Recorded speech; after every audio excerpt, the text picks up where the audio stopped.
Hello friends, அனைவருக்கும் வணக்கம். இன்னைக்கு என்ன பார்க்க போகிறோம் அப்படின்னு சொல்லி பார்த்தீங்கன்னா, இது டெஸ்ட் நம்பர் 9. இந்த டெஸ்ட் நம்பர் 9ல் நம்ம எடுத்திருக்க போர்ஷன் என்ன அப்படின்னு சொல்லி பார்த்தீங்கன்னா, 10th ஸ்டாண்டர்ட் புக்கில் இருந்து ஃபர்ஸ்ட் 5 யூனிட்ஸ்க்கு வந்து இலக்கணம் செலக்ட் பண்ணியிருக்கேன்.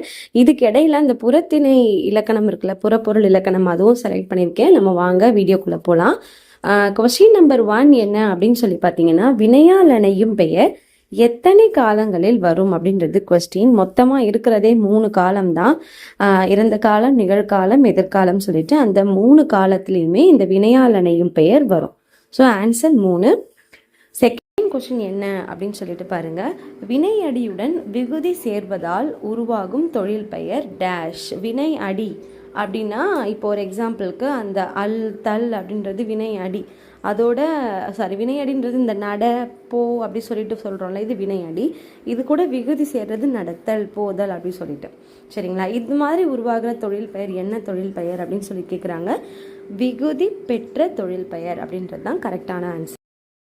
தேர்ட் கொஸ்டின் என்ன அப்படின்னு சொல்லி பார்த்தீங்கன்னா, ஒரு எழுத்து தனித்தோ பல எழுத்துக்கள் சேர்ந்தோ பொருள் தரும் வகையில் அமைவது என்னது அப்படின்னு சொல்லி பார்த்தீங்கன்னா, ஆப்ஷன்ஸ் வந்து இங்கே நிறைய இருக்குது. பட் நமக்கான ஆன்சர் என்ன அப்படின்னு சொல்லி பார்த்தீங்கன்னா, சொல். அதுதான் கரெக்டான ஆன்சர்.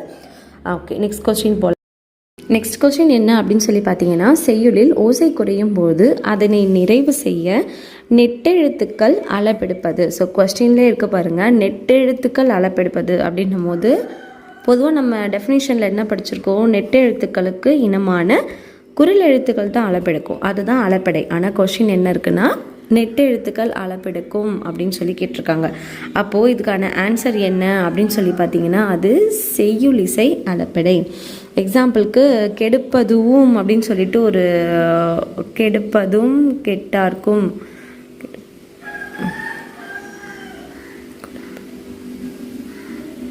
இப்போ இந்த தூருக்கு பார்த்தீங்களா, இதுக்கு பக்கத்தில் அதுக்கு இனமான குரில் அளப்பெடுக்கும். இது போல் அளப்பெடுக்கிறது தான் வந்து செய்யுளிசை அளப்படை.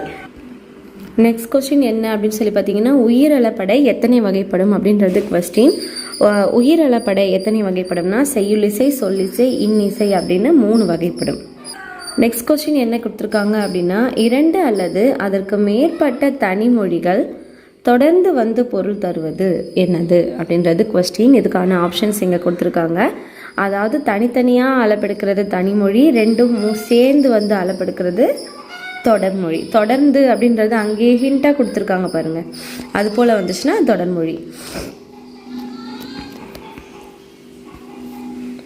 ஓகே, 7th கொஸ்டின் என்ன அப்படின்னு சொல்லிட்டு பார்க்கலாம். 7th கொஸ்டின் இலக்கண குறிப்பு நம்ம கண்டுபிடிக்கணும்.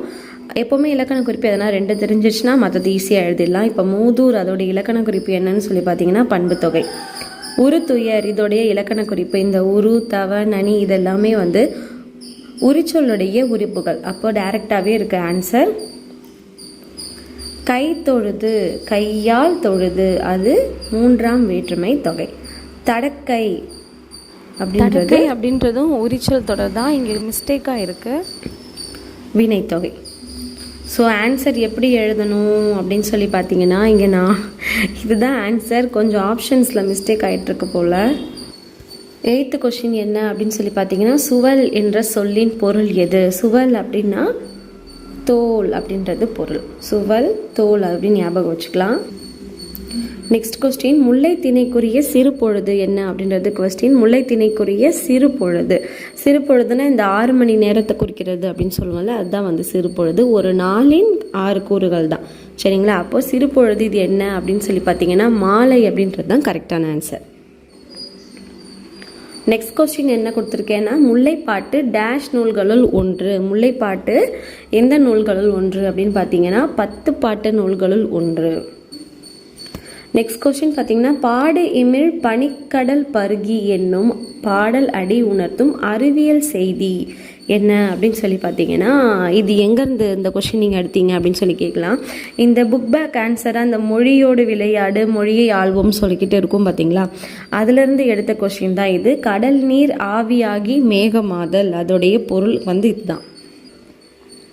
நெக்ஸ்ட் கொஸ்டின் பார்த்தீங்கன்னா, முல்லை திணைக்குரிய நீர். இது எப்படி ஹிண்ட் வச்சு படிச்சுக்கலாம் அப்படின்னாலே, முல்லை நிலம் அப்படின்னாலே அது வந்து காடும் காடு சார்ந்த இடமும் அப்படின்றது நமக்கு தெரியும். அப்போது இந்த காட்டாறு அப்படின்றத நம்ம ஹிண்டாக எடுத்துக்கலாம். இந்த குறுஞ்சுனை நீர் காட்டாறு அப்படின்றது தான் முல்லை திணைக்குரிய நீர். நெக்ஸ்ட் கொஸ்டின் பார்த்தீங்கன்னா முல்லைப்பாட்டு நூலின் ஆசிரியர் யார்? இதோடைய ஆசிரியர் யார் அப்படின்னு சொல்லி பார்த்தீங்கன்னா நப்பூதனார் அப்படின்றது தான் ஆசிரியர். நெக்ஸ்ட் கொஸ்டின் முல்லைப்பாட்டு எந்த பாவகையால் இயற்றப்பட்டது? முல்லைப்பாட்டு ஆசிரிய பாவால் இயற்றப்பட்டது.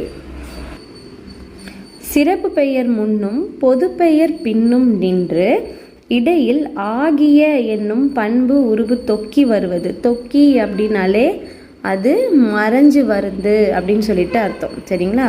தொக்கினா மறைந்து வர்றது அப்படின்னு சொல்லிட்டு அர்த்தம். இதுக்கான ஆன்சர் என்ன அப்படின்னு சொல்லி பார்த்தீங்கன்னா இரு பெயரொட்டு பண்பு தொகை. ஒரு எக்ஸாம்பிளுக்கு முல்லைப்பூ எடுத்துக்கலாம். முல்லை ஆகிய பூ அப்படின்றது ஒரு எக்ஸாம்பிள் சொல்லலாம்.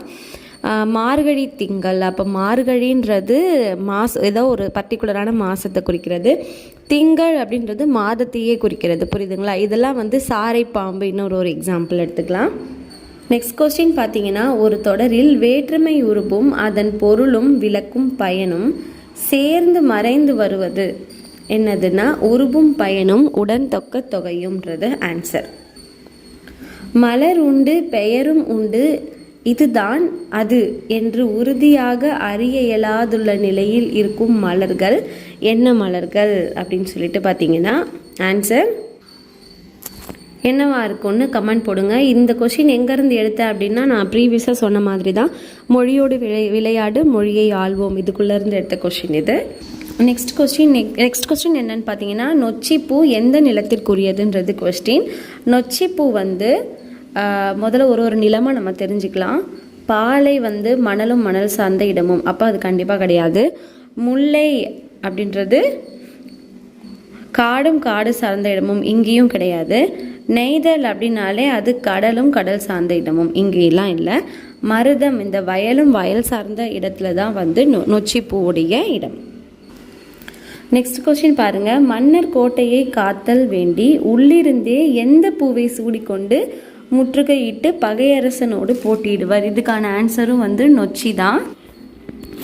நெக்ஸ்ட் கொஸ்டின் என்ன அப்படின்னு சொல்லி பார்த்தீங்கன்னா மக்கள் கவர்ந்து சென்ற தம் ஆணிரைகளை மக்கள் கவர்ந்து சென்ற தம் ஆணிரைகளை மீட்க செல்லும். ஆணிரைகள்னா பசு கூட்டத்தை தான் ஆணிரைகள் அப்படின்னு சொல்லிட்டு சொல்லுவாங்க. எந்த பூவை சூடிக்கொண்டு போவாங்க அப்படின்னா கரந்தை பூ. நெக்ஸ்ட் இந்த கரந்தை பூ இதை இப்போ எப்படி சொல்கிறாங்க அப்படின்னு பார்த்தீங்கன்னா அதுலேயே ஆன்சர் இருக்கு பாருங்க. இந்த கொட்டை கரந்தை அப்படின்றது தான் கரந்தை பூவோடைய இன்னொரு பெயர். நெக்ஸ்ட் கொஸ்டின் அன்பின் ஐந்திணைகள் பற்றியது டேஷ் ஆகும் அப்படின்றது கொஸ்டின்.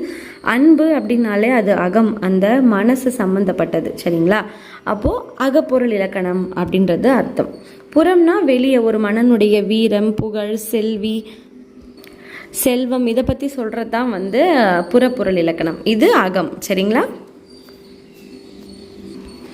நெக்ஸ்ட் கொஸ்டின் என்ன அப்படின்னு சொல்லி பாருங்கள்.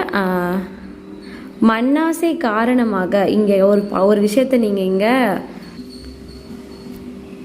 இங்கே ஒரு விஷயத்தை நோட் பண்ணணும். மண் ஆசை. ஓகேங்களா? அப்போ அது ஒரு வஞ்சகம் அப்படின்னு ஒரு விஷயத்த மைண்டில் வச்சுக்கலாம். அப்போ மண்ணாசை காரணமாக பகைவர் நாட்டை கைப்பற்ற வஞ்சி பூவை சூடிட்டு போவாங்க. சரிங்களா?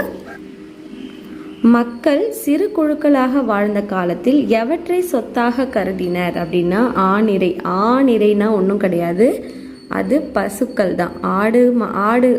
மாடுகளை தான் செல்வமாக வச்சுருந்தாங்க. மாடுனாலே செல்வம் அப்படின்றது தான் பொருள். நெக்ஸ்ட் கொஸ்டின் இரு திணையும் ஐம்பாலும் மூவிடமும் காலமும் வினாவும் விடையும் பல வகை மரபுகளும் ஆகிய 7 தொடர்களில் இலக்கண பிழையுடன், அப்போ என்ன ஆயிடுச்சுன்னா அது வழுக்கிடுச்சு, அப்போ அது வழு அப்படின்னு சொல்லிட்டு அர்த்தம். வழுக்கலை, இங்கே என்ன சொல்லிட்டாங்க, பிழையாக ஆயிடுச்சுன்னா வழுக்கிடுச்சுன்றதை மைண்டில் வச்சுக்கோங்க, அப்படின்னா அது வழு. நெக்ஸ்ட் கொஸ்டின் பார்த்தீங்கன்னா பால் எதனுடன் உட்பிரிவு? பால் அப்படின்னாலே அது எதோடைய உட்பிரிவு அப்படின்றது. இதனால்தான் இந்த பால் வகை இதெல்லாம் சின்ன கிளாஸ்லேயே நம்ம நல்லபடியாக படித்தோம்னா பெரிய கிளாஸில் நம்ம குழப்பம் இருக்காது. பால் அப்படின்னாலே திணை, அதாவது ஆண் பால் பெண் பால் அப்படின்றது எதுக்குள்ளே அடங்கும்னா உயர்திணை அக்ரிணை தான். உயர்திணைன்றது நம்மளையும், அக்ரிணைன்றது நம்மளை தவிர்த்து இருக்க எல்லாமே உயிரற்ற பொருட்களெல்லாம் குறிக்கிறது. நெக்ஸ்ட் கொஸ்டின் பாருங்கள். இலக்கண முறையுடன் பிழையின்றி பேசுவதும், பிழை இல்லாமல், அப்போது வழுக்கலை, அப்போது அது வழாநிலை அப்படின்னு சொல்லிட்டு அர்த்தம். நெக்ஸ்ட் கொஸ்டின் பார்த்தீங்கன்னா, வினா எத்தனை வகைப்படும்? நம்ம எத்தனை வகையில் கொஸ்டின் கேட்போம் அப்படின்னு சொல்லி பார்த்தீங்கன்னா, அறிவினா, அறியா வினா, மறைவினா, சுட்டு வினா, அப்புறமா ஏவல் வினா, நேர் வினா அப்படின்னு சொல்லிட்டு வினா 6 வகைப்படும். இப்போ நம்ம கேட்குற கேள்வியே 6 வகை தான். ஆனால் அதுக்கு நம்ம கொடுக்குற பதில் எத்தனை வகை இருக்கும் அப்படின்னு சொல்லி பார்த்தீங்கன்னா 8 வகை இருக்கும் அப்படின்னு சொல்லுவாங்க. விடையுடைய வகை 8 வகை. இதில் ஒரு வகையான விடை எப்படி இருக்கும்னா, இனிமே நடக்க போகிறத நம்ம சொல்கிறது. இப்போது ஒரு எக்ஸாம்பிளுக்கு, நீ இந்த பேகை கொஞ்சம் எடுத்து கொடுக்குறியா அப்படின்னு சொல்லி கேட்டால், எடுத்த கை வலிக்கும். அப்போது உங்களுக்கு இன்னும் கையே வலிக்கல, ஆனால் அதை எடுத்து கொடுத்தா எனக்கு கை வலிக்கும் அப்படின்ற போல் பதில் சொல்கிறாங்க. அப்போ அது என்ன வகையான வினா அப்படின்றது கொஸ்டின். அப்போ உங்களுக்கு இதை பார்த்தாலே தெரியும். உற்றது உரைத்தல்னா எனக்கு என்ன நடந்துச்சோ அதை சொல்கிறேன். ஏவல் விடைனா ஏவி விடுறது அப்படின்னு சொல்லிட்டு அர்த்தம், நீ செய்ய அப்படி சொல்கிறது. ஆனால் கொஸ்டின் என்ன, வரதை முன்னாடியே சொல்லிடுறது. அப்போது உருவது கூறல் விடை அப்படின்றது தான் கரெக்டான ஆன்சர்.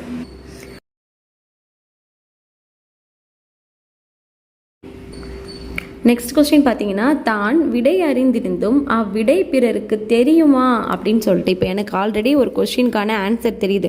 இது பொதுவாகவே ஒரு டீச்சர் ஒரு ஸ்டூடெண்ட்ஸ் கிட்ட கேட்குறது, டீச்சர்ஸ் டு ஸ்டூடெண்ட்டுன்னு ஞாபகம் வச்சுக்கலாம். சரிங்களா? எனக்கு ஏற்கனவே ஆன்சர் தெரியும், பட் உனக்கு தெரியுதா அப்படின்னு சொல்லிட்டு செக் பண்ணுறது அறிவினா. ஓகே, அறிஞ்சிக்கிட்டே கேட்குறது. உடன்பட்டு கூறும், இந்த மாதிரி ஒரு சில தமிழுக்கே நிறைய பேருக்கு அர்த்தம் தெரியல. உடன்பட்டுனா அது ஏதோ ஒரு வார்த்தை போலன்னா, நான் அதை அக்செப்ட் பண்ணிக்கிறேன், எனக்கு ஓகே அப்படின்னு சொல்கிறது. அப்போ அது என்னது? அப்போ அது நேர் விடை அப்படின்னு சொல்லிட்டு அர்த்தம். சரிங்களா?